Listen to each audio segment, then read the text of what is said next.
সকলো বৃত্তই ইয়াত কি লিখিব দিছে যে সৰ্বসম হয় নে সিহঁতি সদৃশ হয় এটা মানে ক্লাস 9 ত পঢ়িছিলা যে সৰ্বসম মানে কি সৰ্বসম হবলৈ কি কৰিব লাগিব সিহঁতৰ যোনকেইটা অংশ মানে এটা তোমাৰ বৃত্তৰ অংশ কি হ'ব তাৰ যোনটো পৰিসীমা হেতু হ'ব সাৰ্কামফাৰেন্সটো হ'ব আৰু এটা ব্যাসাৰ্ধটো হ'ব যদি সিহঁতৰ ব্যাসাৰ্ধ আৰু মানে পৰিমিতিটো যদি একে হয় তেতিয়াহে তোমাৰ কি হ'ব মানে সাৰ্কামফাৰেন্সটো যদি একে হয় তেতিয়াহে সৰ্বসম হ'ব ইয়াত যেহেতু সকলো বৃত্ত দিছে সকলো বৃত্ত একে সাইজৰ নহব পাৰে কাৰণ কি হ'ব ইয়তি সদৃশ হ'ব সৰ্বসম নহব হা এবিলাক তোমালোকে ক্লাস 9 হেৰিয়ত পঢ়িছা ক্লাস 9 ত সেইকাৰণে তোমালোকক মই ভালদৰে কোৱা নাই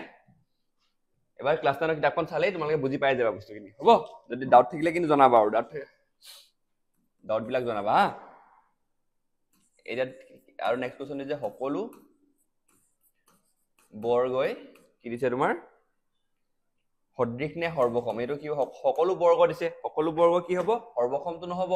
বৰ্গৰ বেলেগ বেলেগ সাইজৰ থাকিব পাৰে সেইকাৰণে কি হ'ব উত্তৰটো হ'ব যে ইয়াত সদৃশ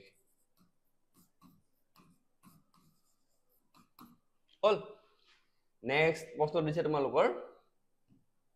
যে সকলো ডেশ ত্ৰিভুজ সদৃশ